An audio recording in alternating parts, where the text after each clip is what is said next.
Shoutout po, welcome to my YouTube channel, Roselski TV. Guys, andito tayo para mag-reaction sa inilabas ni Kuya Val na teaser ng Liwanag sa Dilim.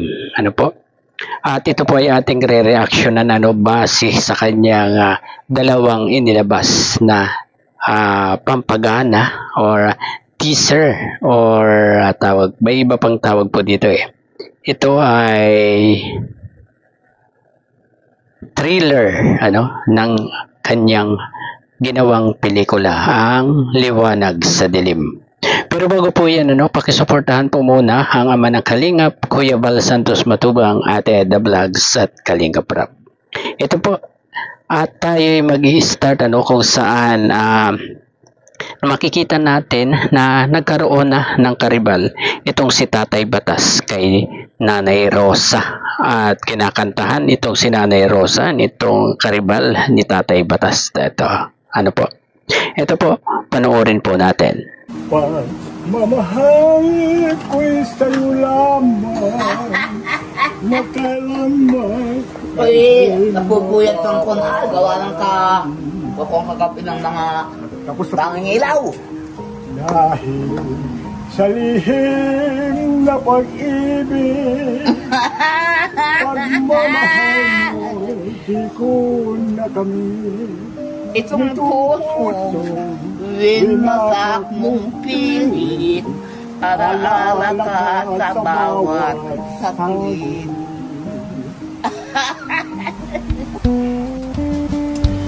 Ako pala si Jimmy Del Puso, taga-pabrika San Vicente, Camarines Norte. For you. For information.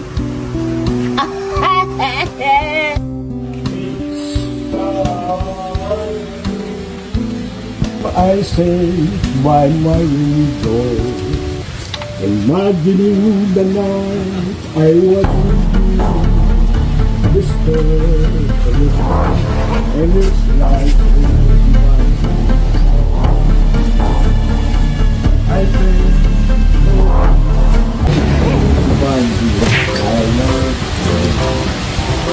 think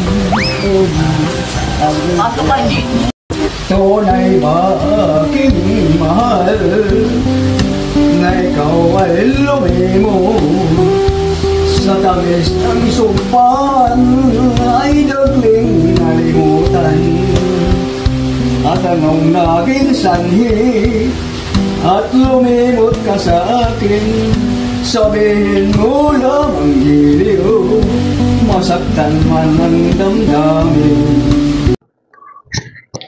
At ayun guys, maganda rin kumanta itong bagong manliligaw ni Nanay Rosa. Guys, talagang parang kinilig itong si Nanay Rosa dito, at sinabayan pa niya ng kanta itong kinakanta nitong kanyang bagong manliligaw.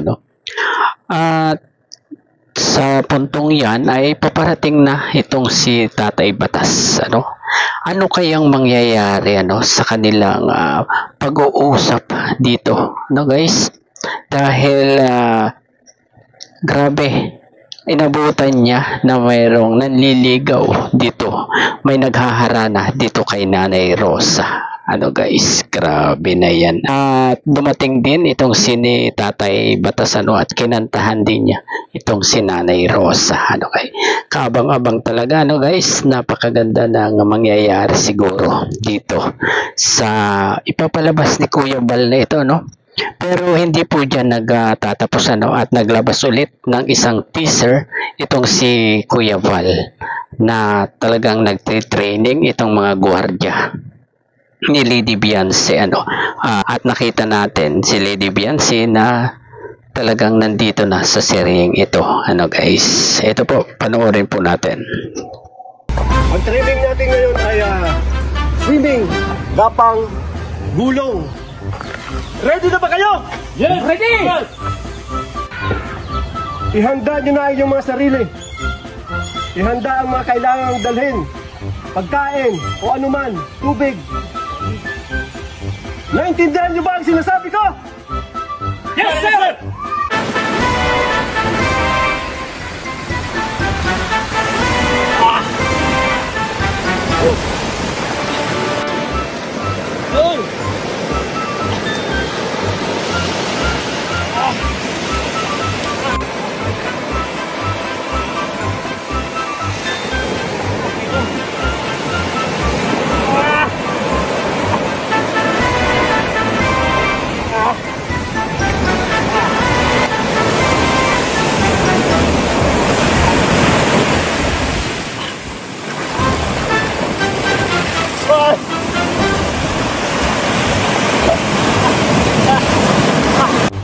Dahil sa nakita ko ang iyong pagpupursige sa unang training na ito,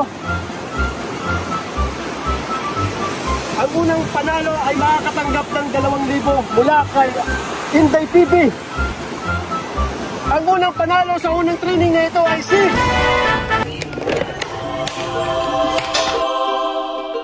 Ma, bakit may bawas na ito? May bawas na po baga. Ma, parang kinamay ito ah.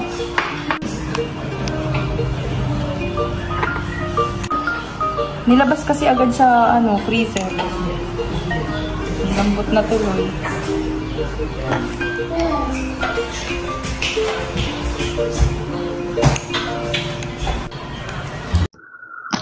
At ayun guys, ang naging training nila, hindi madali ang naging training nitong mga gwardiya na to, at ito i-training ni Bulong, ni Kuya Red Zane, guys.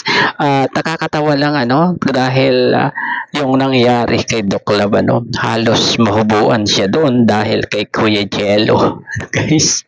Sa halip na paalang ang hawakan ni Kuya Jello, ay nahawakan yung kanyang salawal or short na kasuot, guys. Ay nako, napakasaya siguro nitong vlog na to, nitong pelikulang ito kapag pinalabas sa channel ni Kuya Val, guys. At nakita rin natin sila Lady Biancy dito na napansin niya, yung ice cream na bawas na at parang kinamay daw yung ice cream. Grabe, at alam naman natin yan na talagang binawasan ng isang gwardiya doon sa bahay ni Lady Biancy, at yun ay si Dr. Lab, guys. Sana guys, panoorin natin itong kay Kuya Val na pelikulang ito, na ipapalabas sa kanyang YouTube channel, guys. Ayun, at hanggang dito na lamang po, at ating ipinopromote ito kay Kuya Val na ito. At sana ay panoorin nating lahat ito. Guys, hintayin natin kung kailan ipapalabas ni Kuya Val. Ayun, hanggang dito na lamang po. Bye-bye.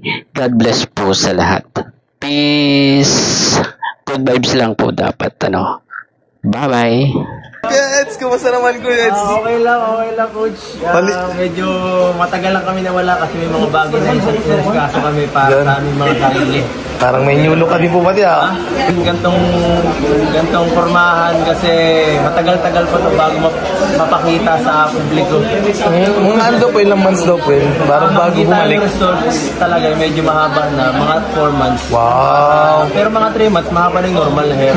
Nag-unat-unat ako kasi wala talagang magawa. Saka miss ko na yung pagbubuhat kasi dati at least 4 times a week ako Pag nagbubuhat ako. Naabutan kita dun po sa gym. Kaya kasi pag tayo, hindi lang halata.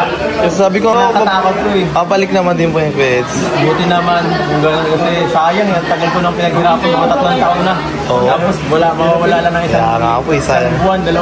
Oo. Last na lang Kuya Eds, ano na masabi niyo po sa second anniversary ni Bian? Siyempre, congratulations kay Biancy at yan, nakaabot ka sa ganitong second anniversary. Bihira yun sa mga may kalab team din sa mga Kalingap Angels. Karaniwan kasi yung umaalis at may mga nangyayari yung hindi natin alam.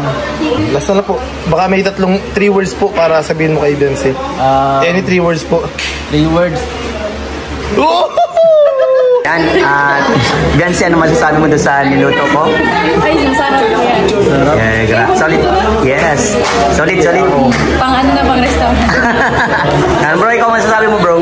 Sa niluto ko? Bro, ang sarap nung kanin, bro.